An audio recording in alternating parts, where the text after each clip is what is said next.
Good morning students. ये ninth class का 7वां chapter है।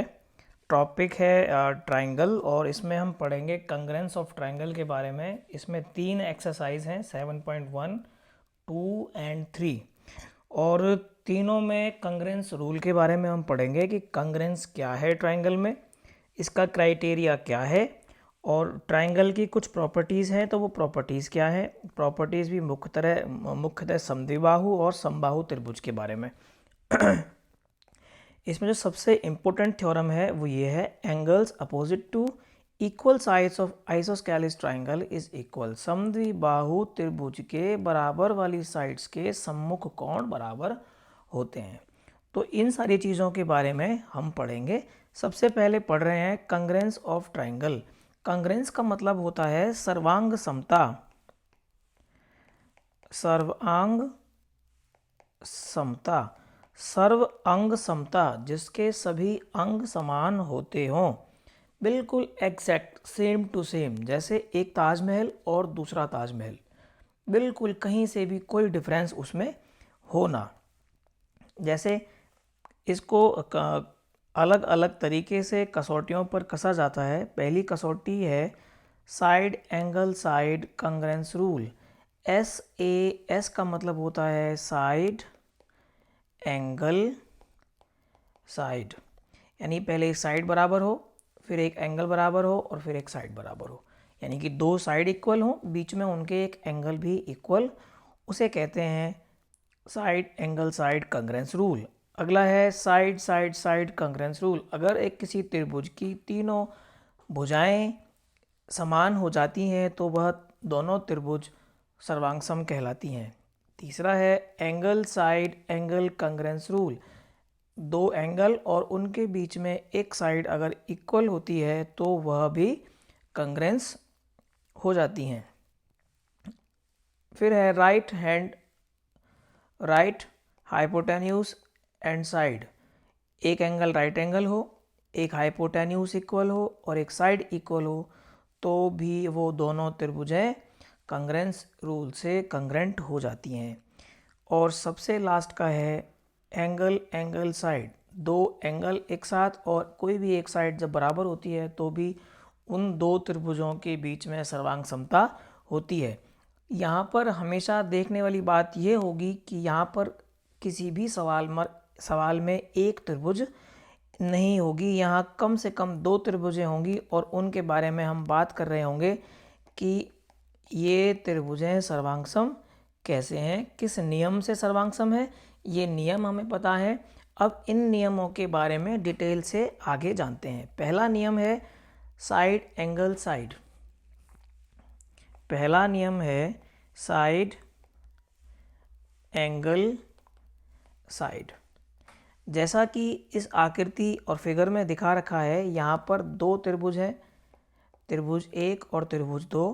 पहली त्रिभुज COB, दूसरी त्रिभुज AOD। यहाँ पर आप देखेंगे एंगल 1 और एंगल 2 बराबर हैं। यहाँ पर आप देखेंगे कि ये भुजा इस भुजा के बराबर है, दी हुई है। इसका मतलब होता है कि ये भुजा इसके बराबर दी हुई है। ये इस वाली साइड के इक्वल दी हुई है। इसका मतलब ये हुआ side angle side, side angle और साइड। हिंदी वाले लिखेंगे भुजा कोण भुजा सर्वांग समता नियम और अंग्रेजी वाले लिखेंगे side angle side congruence rule. इस रूल से ये दोनों त्रिभुज, कौन कौन सी त्रिभुज, त्रिभुज BOC और दूसरी त्रिभुज है AOD, ये सर्वांगसम होंगी और ये सर्वांग समता का चिन्ह है, साइन है। जब भी हम लिखेंगे कोई दो त्रिभुज सर्वांग सम है तो उनको हम लिखेंगे ऐसे, इक्वल टू का साइन और ऊपर ये वाला कर्व। ठीक है, पहला नियम था, समझ में आ गया। दो साइड और एक उनके बीच का एंगल, ये वाली साइड थी, ये वाली साइड थी, इनके बीच में ये एंगल था, ये वाली साइड थी, ये वाली साइड थी, इनके बीच में ये एंगल था। अगला नियम है एंगल साइड एंगल। देखो यहाँ पर भी दो त्रिभुजें हैं, त्रिभुज ए बी सी, त्रिभुज डी ई एफ, इसका एंगल 40 डिग्रीज, ये एंगल 40 डिग्रीज, ये एंगल 60 डिग्रीज और ये भी एंगल 60 डिग्रीज। तो और इनके बीच में जोड़ने वाली भुजा है 4 सेंटीमीटर। तो ये हुआ एंगल साइड एंगल सर्वांग समता नियम। ठीक है, 2 एंगल और एक साइड। अगला नियम angle angle side, angle angle side. जैसा कि इन दो त्रिभुजों के बीच में यहाँ पर दिख रहा है ए बी और सी डी दो पैरेलल लाइंस है, A B parallel to C D है, इसलिए एंगल बी एंगल सी के बराबर होगा। क्यों? क्योंकि ये अल्टरनेट एंगल्स होंगे और एंगल ओ इस वाले एंगल ओ के बराबर होगा। ये भी इक्वल होंगे। क्यों? क्योंकि ये वर्टिकली अपोजिट एंगल्स हैं और यहाँ पर गिवन है बी ओ ये वाली साइड इस वाली साइड के इक्वल है। तो यहाँ से हम कह सकते हैं angle angle side congruence rule. ये जो एंगल कोण कोण भुजा सर्वांग समता नियम है, उस नियम से triangle A O B, triangle C O D, A O B सर्वांग सम होगी ट्राइंगल सी ओ डी के। क्यों? क्योंकि एंगल एंगल सर्वांग समता नियम लगा हुआ है। ठीक है, अगर एक साइड भी इक्वल नहीं होती है तो एंगल एंगल सर्वांग समता नियम भी बहुत है। नेक्स्ट पे चलते हैं। नेक्स्ट है side side side congruence rule. जैसा कि ये नाम ही सजेस्ट करता है कि तीनों साइड इक्वल होंगी। 4 4 4 4 5 5, ये इसके बराबर, ये इसके बराबर और ये इसके बराबर। ठीक है, corresponding sides, corresponding sides equal है, तो इसलिए side side side congruence rule से triangle A B C congruent हो जाएगी ट्राइंगल डी ई एफ के। तो ये नियम भी हम समझ चुके। अगला नियम है right angled hypotenuse and side. R stands for right angle. एक कोण 90 डिग्री का होगा दोनों त्रिभुजों में। हाइपोटेन्यूज दोनों त्रिभुजों का कर्ण बराबर होगा और साइड और एक कोई भुजा, या तो ये भुजा बराबर होगी या ये वाली भुजा बराबर होगी, तब जाके हम कह सकते हैं कि ये कॉन्ग्रुएंट है। कौन? त्रिभुज ए बी सी कॉन्ग्रुएंट है त्रिभुज डी ई एफ के। ये त्रिभुज कॉन्ग्रुएंट है। क्यों है? क्योंकि इनमें एक कोण 90 डिग्री का है, इनका कर्ण बराबर है, हाइपोटेन्यूज बराबर है और एक साइड बराबर है। तो इस ये कॉन्ग्रुएंस रूल से ये दोनों त्रिभुज कॉन्ग्रुएंट हो जाएंगी, सर्वांग सम हो जाएंगी। ठीक है, अब इसमें जो सबसे मुख्य, सबसे महत्वपूर्ण और सबसे इम्पोर्टेंट थ्योरम है वो है angles opposite to equal sides of an isosceles triangle are equal.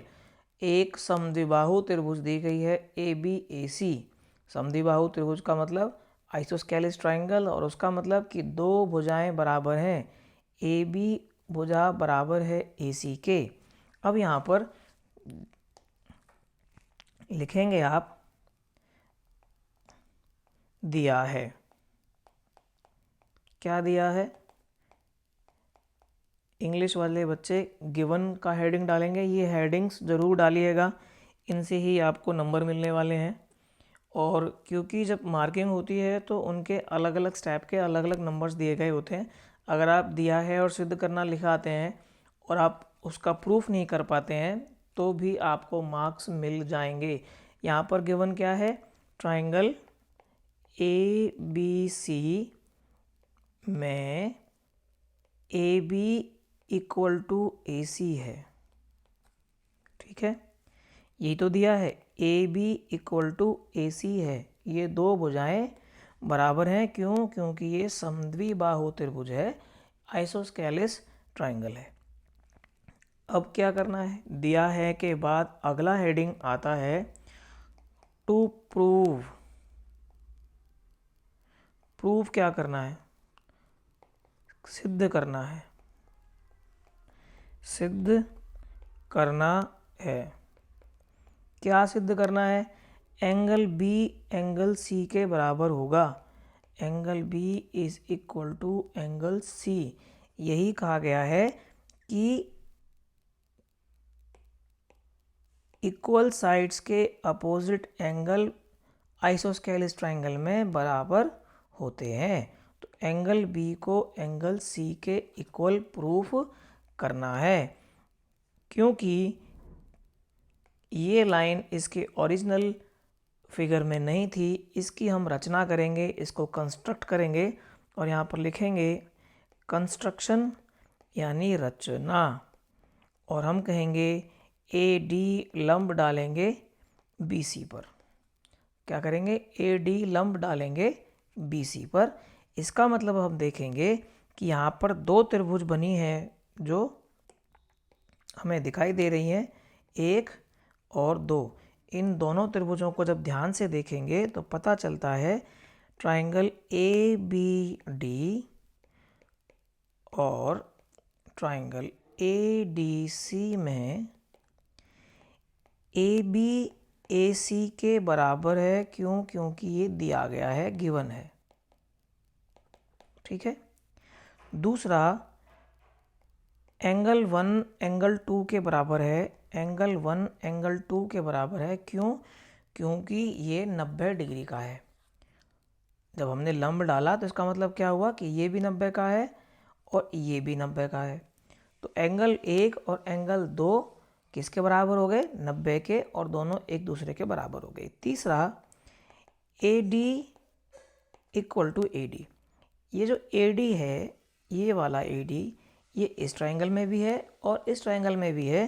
तो इसको लिख देंगे कॉमन। उभयनिष्ठ कहते हैं हिंदी में।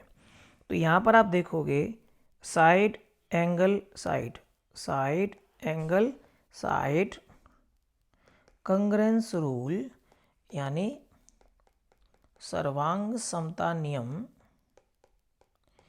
से क्या हुआ? ट्राइंगल ए बी डी सर्वांग सम हो गई ट्राइंगल ए डी सी के।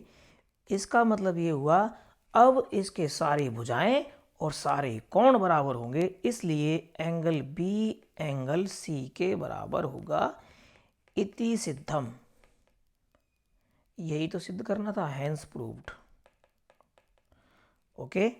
तो ये एक्सरसाइजेस जो 7.1 है, 7.2 है, 7.3 है, उससे पहले का सारा है और ये आपको करना है। अभी जो थ्योरम की 7.2, उसका अगला थ्योरम है, उसका कन्वर्स है, उसका उल्टा है। पहले वाली थ्योरम में हमने किया था कि angles opposite to equal sides of an isosceles triangle are equal. यहाँ पर साइड्स यहाँ पर है और एंगल्स यहाँ पर है। ठीक है। यानी पहले वाली थ्योरम में हमने प्रूव किया था अगर हमें ए बी बराबर ए सी दिया था तो हमने एंगल ए एंगल 2 के बराबर प्रूव किया था। यहाँ पर उल्टा है, यहाँ पर ये दिया है, ये गिवन है और ये प्रूव करना है। और यहाँ पर पहले वाले में ये गिवन था और ये प्रूव करना था। तो इसको कहते हैं कन्वर्स। पहले वाले थ्योरम में ये था, ऊपर वाला गिवन था, नीचे वाला प्रूव करना था। इस वाले में नीचे वाला गिवन है और ऊपर वाला प्रूव करना है। तो जो हेडिंग्स मैंने आपको बताई हैं, पहली हेडिंग दिया है गिवन, आपको पता हो क्या है, सिद्ध क्या करना है। अगर किसी भी तरह की कोई भी रचना की गई है तो वो भी आप लिखोगे और सबसे लास्ट में आएगा प्रूफ। अगर थ्योरम 5 नंबर की है तो 2 नंबर आपको यहाँ पर मिल जाएंगे कि आपने दिया है ठीक से लिखा है, आपने सिद्ध करना ठीक से लिखा है, आपने कंस्ट्रक्शन ठीक से की है और आपने प्रूफ की हेडिंग डाल दी है। तो एग्जामिनर को ये लगता है कि आपको सारा सवाल आता था लेकिन समय आपके पास नहीं बचा, तो आपको 2 नंबर तो यहाँ पर ज़रूर ही मिल जाते हैं। और गिवन और सिद्ध करना तो क्वेश्चंस में ही दिया गया होता है। तो यहाँ पर क्या दिया गया है, वो दिया गया, लिखिए आप, यहाँ पर दिया गया है एंगल 1 इक्वल टू एंगल 2, किसमें, ट्रायंगल ए बी सी में एंगल 1 एंगल 2 के बराबर दिया हुआ है। सिद्ध क्या करना है, सिद्ध करना है कि ये साइड्स इक्वल होंगी जो इनके अपोजिट हैं, ए बी इक्वल टू ए सी, यानी ये वाली साइड इस वाली साइड के बराबर होगी। कंस्ट्रक्शन क्या करना था, ए डी, जो ए डी है ये यहाँ पर लंब डालना है, यहाँ पर 90 डिग्री का एंगल बनाना है और यहाँ पर लिखोगे बी सी, यहाँ पर लिखा बी सी। प्रूफ के लिए क्या करना है, यहाँ पर आप देखोगे क्योंकि कंग्रेंसी का टॉपिक है और यहाँ पर दो ट्रायंगल लेनी ज़रूरी है। तो एक ट्रायंगल ये हो गई, एक ट्रायंगल ये हो गई, इन दोनों ट्रायंगल्स को नाम से यहाँ पर लिखो, ट्रायंगल ए बी डी और ट्रायंगल ए डी सी में, ठीक है, एंगल 1 इक्वल टू एंगल 2 क्यों गिवन है, ये दे रखा था हमें।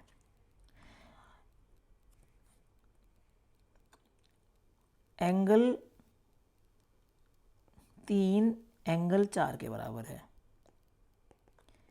Angle 3 is equal to angle 4 क्यों, each 90 degree, and A D दोनों त्रिभुजों में है, इसको लिख दोगे कॉमन, हिंदी वाले लिखेंगे उभयनिष्ठ, उभयनिष्ठ, ठीक है।